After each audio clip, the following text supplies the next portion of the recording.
Bonjour tout le monde, je suis ravie de vous retrouver dans cette nouvelle vidéo. J'espère que vous allez bien et que les préparatifs de Noël se passent bien malgré la situation actuelle.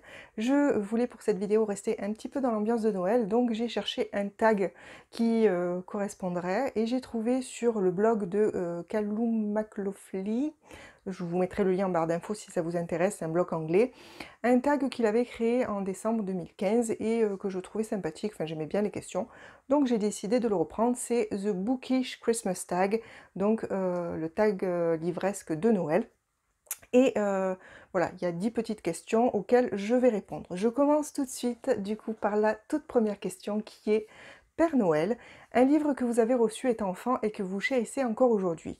Alors, enfant, j'ai pas eu tellement de livres, mes parents, bon la culture c'était pas une priorité pour eux par rapport à leurs finances et du coup j'ai eu principalement les livres de classe obligatoires, mais donc pas de livres qui m'ont tenu à cœur particulièrement. Celui dont je vous parlais, je l'ai reçu du coup à l'adolescence et c'est mon grand-père maternel qui me l'a offert, donc un homme que je respectais beaucoup et que voilà, qui me manque beaucoup d'ailleurs, enfin ça fait longtemps qu'il est parti maintenant malheureusement, mais voilà, c'est quelqu'un qui a marqué ma vie. Et du coup, je voulais vous présenter le roman qu'il m'a offert quand j'étais jeune. C'est un roman, alors la couverture ne veut pas vous dire grand-chose, c'est un roman qui a été édité, je me crois, en 69, donc ça date un petit peu. C'est Ils sont tombés du ciel de, alors, Heinz G. Konzalik, c'est un auteur allemand, et édité aux Presses de la Cité. Alors pourquoi ça m'a marqué? Parce que ce roman parle d'un bataillon allemand qui était présent sur une... Enfin, c'est un roman, hein, mais ça parle d'une des batailles du mont Cassino, je crois. Donc c'est en Italie, entre janvier 44 et mai 44. Donc une bataille qui a opposé les Allemands à plusieurs pays alliés, notamment les Polonais, les Français, je crois, enfin bref, et qui a vu intervenir les parachutistes allemands. Il faut savoir que mon grand-père était parachutiste dans l'armée française et que du coup il a participé malheureusement à cette guerre et il m'a offert ce livre en me disant que quel que soit le camp, le côté dans lequel on était, les soldats qui étaient sur le terrain, leur seul but c'était de survivre, hein, tout simplement, et que voilà, ils se battaient pour la vie, pour vivre, hein. Donc voilà, c'est pour ça que ce roman m'a beaucoup touchée, parce que voilà, derrière, il y avait cette réflexion de mon grand-père et voilà. C'est pour ça qu'aujourd'hui, je garde très précieusement ce livre. D'ailleurs, je pense, puisque en tournant cette vidéo, je l'ai ressorti, ça fait longtemps que je l'ai lu, j'ai plus beaucoup de souvenirs et je pense me le relire peut-être un de ces jours sur 2021. Ensuite, alors je prends mon petit carnet parce que pense bête. La deuxième question. Le fantôme du passé de Noël. Alors dans cette question, il faut citer un livre que vous aimez relire pendant la période de Noël. Alors si vous me suivez un petit peu, vous savez que je suis pas une personne qui relit souvent ses livres. Ça m'arrive, mais c'est quand même assez rare. Donc j'ai pas de livre que j'aime relire pendant cette période. Cependant, l'année dernière à cette période, j'ai relu Les 4 filles du docteur Marge de Louisa May Alcott et sur e-book. Et cette année, je me le suis procuré, vous savez, dans cette collection Cranford Collection, les romans, des romans éternels, qui est une collection super jolie, et du coup le fait de l'avoir, j'ai bien envie de le relire en fait. Donc je ne sais pas si je le relirai là sur la période, mais en tout cas j'en aurais peut-être bien envie. Après, nous avons la question 3, c'est Arbre de Noël, une série qui s'améliore au fil des tomes. Alors là j'ai pensé à un livre, enfin une série, à une trilogie de Cécile Duquesne qui s'appelle Les Foulards Rouges et qui est sorti chez Bragelonne. Donc là je vous présente le tome 1. J'ai les tomes 2 et 3 qui sont juste ici. Enfin vous les voyez pas sur la vidéo, mais vous pouvez me croire, ils sont juste ici.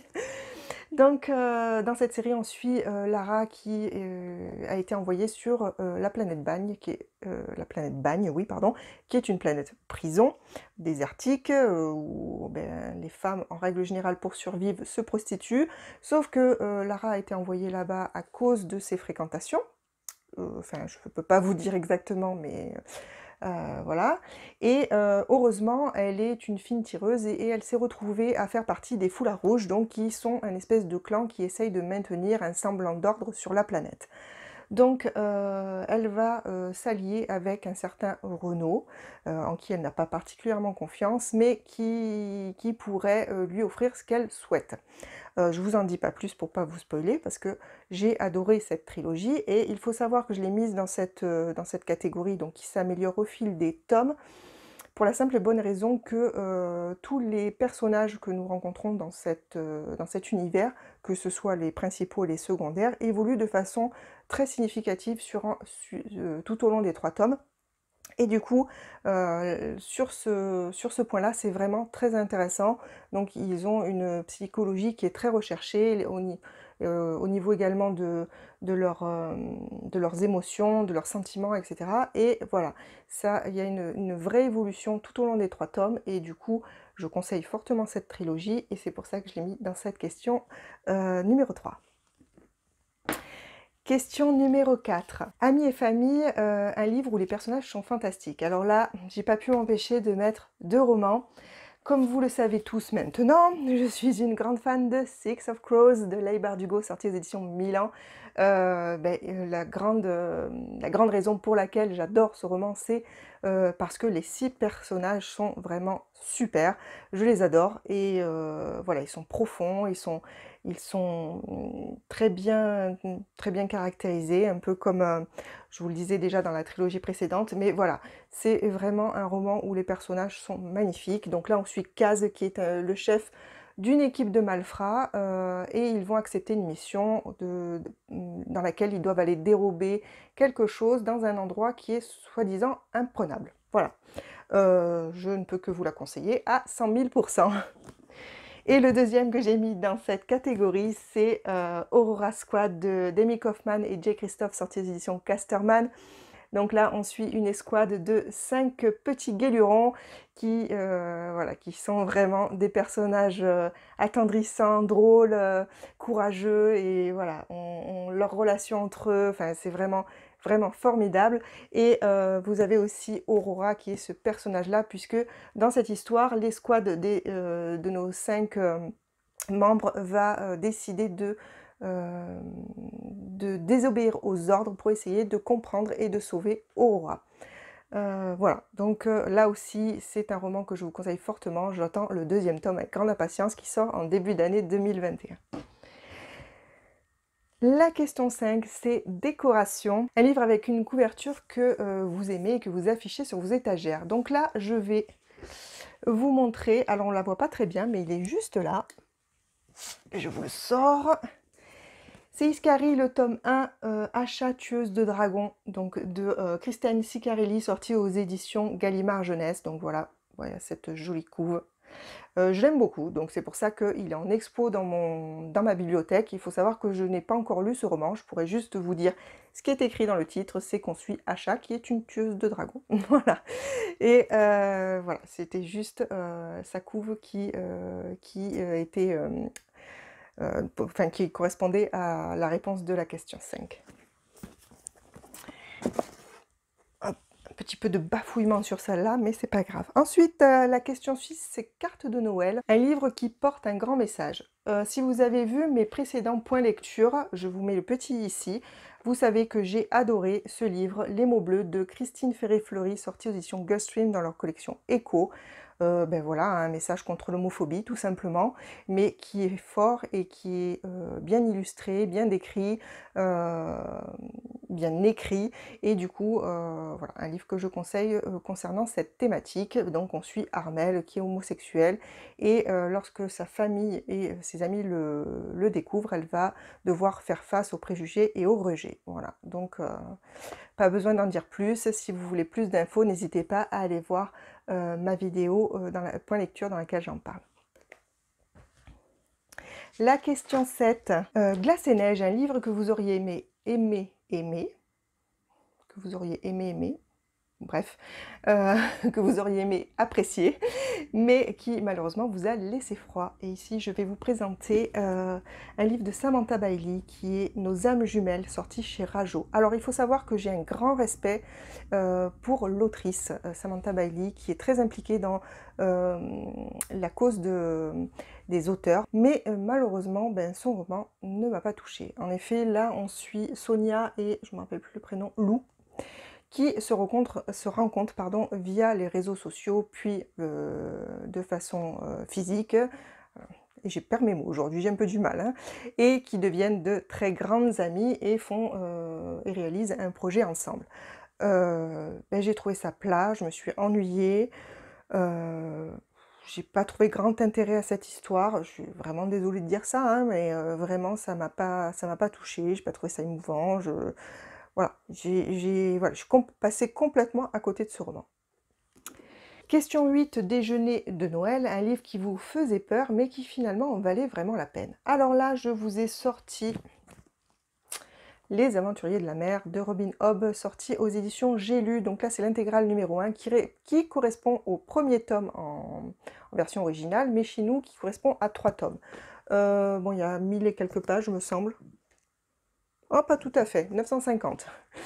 Et il me faisait très peur, d'une part par sa grosseur, mais d'autre part parce que je n'avais jamais lu Robin Hobb quand j'ai attaqué ce petit pavé, et que j'avais un peu peur ben, de ne pas aimer. Et en fait, ben, j'ai eu peur pour rien, parce que je me suis tellement régalée dans cette série. J'ai d'ailleurs les 3 intégrales que j'ai dévorées les unes derrière les autres, parce que je voulais absolument savoir la suite. Donc là, on suit Althea Vestri, je crois, Vestrit, qui à la mort de son père doit hériter de leur bateau familial. Donc c'est des bateaux qui sont vivants, hein, qui ont une conscience, sauf que c'est sans compter sur son beau-frère qui lui voudrait hériter de ce bateau en tant qu'homme, hein. Donc vous voyez un petit peu le personnage. Voilà, donc ça commence comme ça, après tout un tas de péripéties et d'aventures vont s'en suivre et c'est vraiment passionnant. Voilà, donc un livre que je conseille et que je recommande.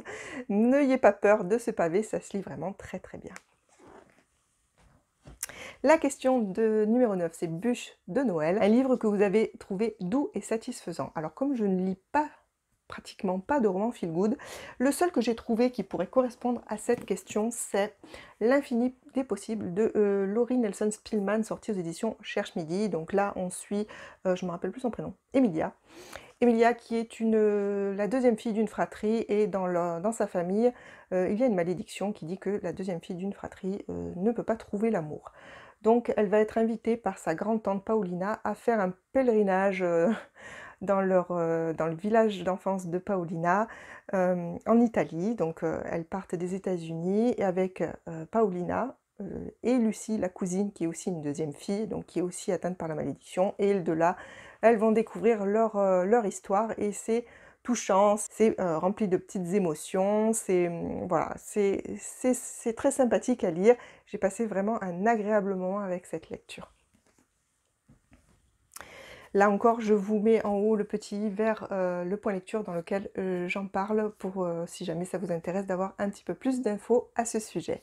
Et pour la dernière question, un livre cadeau, c'est un livre que vous souhaiteriez offrir à tout le monde. Là encore, ça a été un petit peu difficile parce que offrir un livre, ben, je pars du principe que déjà, il faut que ce soit un one-shot, parce que offrir un tome 1, c'est pas super, enfin personnellement je trouve, à part si la personne a expressément demandé ce roman. Mais sinon, en cadeau comme ça de son propre chef, je partirais plutôt sur un one-shot. J'imagine plutôt quelque chose qui pourrait plaire à un plus grand nombre, on va dire. Le seul qui me soit venu à l'esprit, que j'ai lu assez récemment, c'est La vie rêvée des chaussettes orphelines de Marie Vareille, sortie aux éditions Charleston. Je l'ai lu en e-book, donc je vous mets ici la petite couve, et je vous mets aussi ici le petit, vers le point lecture, dans lequel je vous en parle. Dans ce roman, on parle de reconstruction de soi après une terrible épreuve, on parle de toc, on parle de peur, voilà. C'est un roman qui est vraiment très émouvant. Voilà, c'est tout ce que je peux dire. Voilà, je conseille ce roman et du coup, je l'offrirai avec plaisir sous le sapin à tout le monde. Voilà donc pour mes 10 questions concernant The Bookish Christmas Tag, avec mon super accent. Je vous remercie d'avoir suivi ma vidéo jusqu'au bout. Je vous souhaite de passer d'excellentes fêtes de fin d'année. Je vous fais plein de bisous et je vous dis à très bientôt pour une prochaine vidéo. Portez-vous bien surtout. Bye!